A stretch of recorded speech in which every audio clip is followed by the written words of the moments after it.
Slow Share, Awaken, 90 Days with the God Who Speaks. We are on day 38.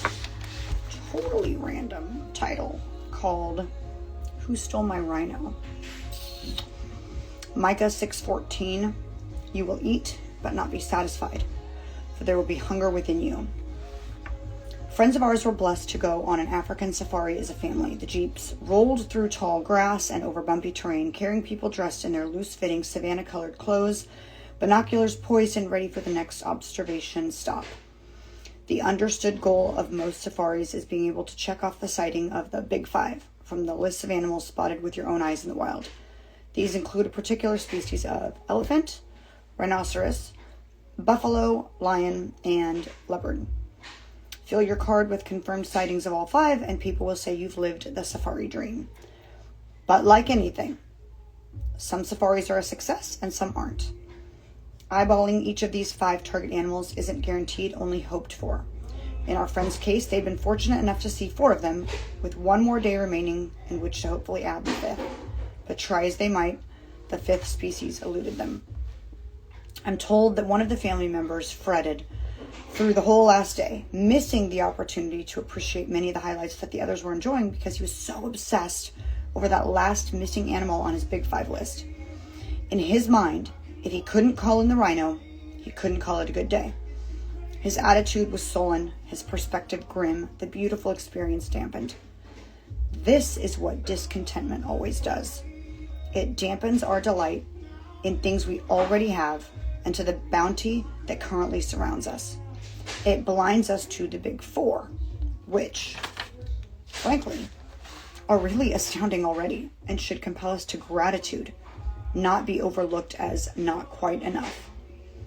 What's the one big thing that's making your Big Five an unsatisfying Big Four? What's the one thing that is eluding your grasp and consuming your attention, diverting it away from the abundance and blessing all around you?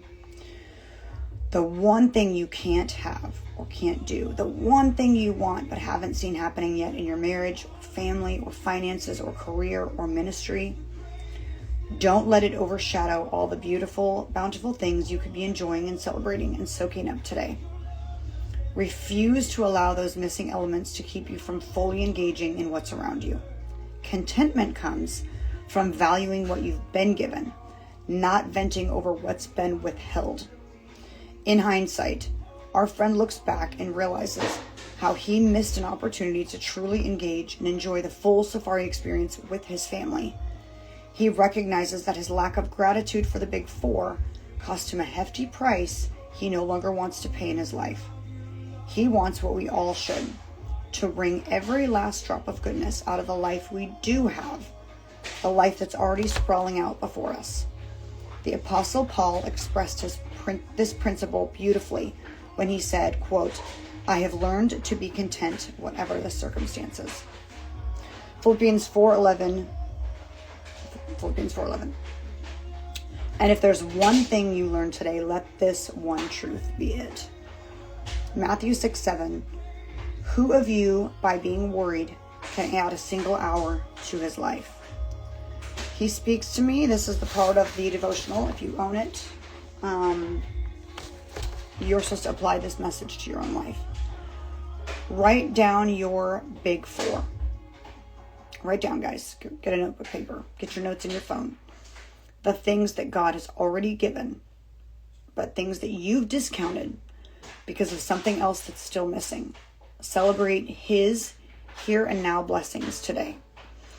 Psalm 16:6, the boundary lines have fallen for me in pleasant places. Indeed, I have a beautiful inheritance. I am going to share a short little, I always say short and then I go on rants about my Big Four. And this is huge, you guys. My Big Four is huge.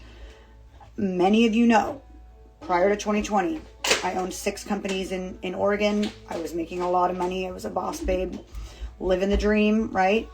And I lost everything. I mean, everything worldly in 2020 for defying the COVID lockdowns and fighting the government. And then ultimately getting canceled in Oregon. Shocking. We moved to Arizona.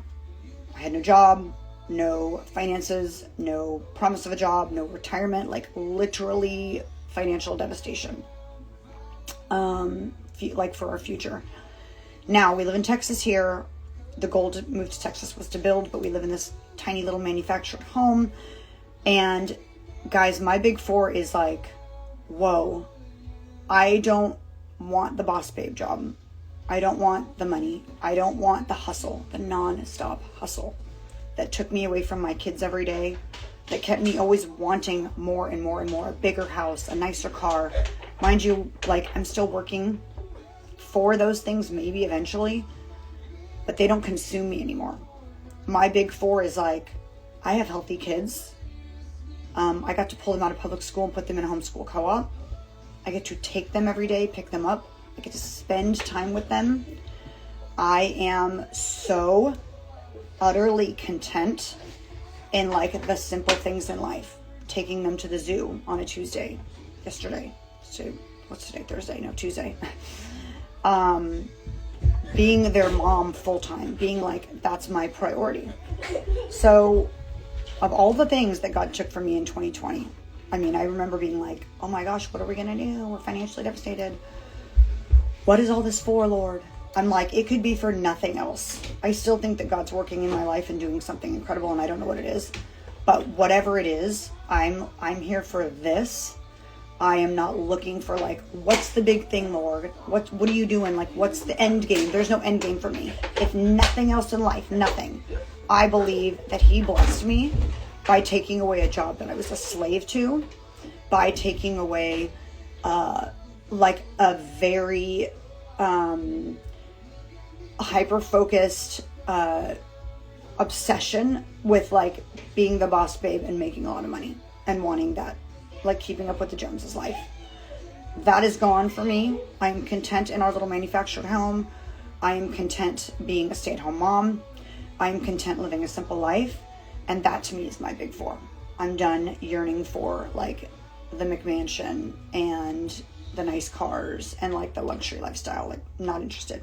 If I get it, great, but not interested. And certainly not willing anymore to sacrifice my children, my time with my children, my focus, and like my hustle being, oh my gosh, I have to kill myself to earn these things, because that's what I'm looking for. So big four, finding appreciation and joy in like the simple things. All right, guys, see you tomorrow, day 39 of Trees and Integrity. And don't forget that I'm starting an actual, do I have the book laying around? No, I do not. Yes, I do. I'm starting an actual women's Bible study on Saturday, which you have to register for. It's not live, it's on a Zoom. It's called A Beautiful Year in the Bible. And I am doing this on Saturday mornings at 9 a.m. Central. The link to register is in the Galatians.girl Instagram. That's my ministry page. Register.galatiansgirl.com, and you can register for this. You won't get spammed with emails or anything weird. There's no ulterior motive. It's literally a freaking Bible study Saturday mornings. All right, see you there.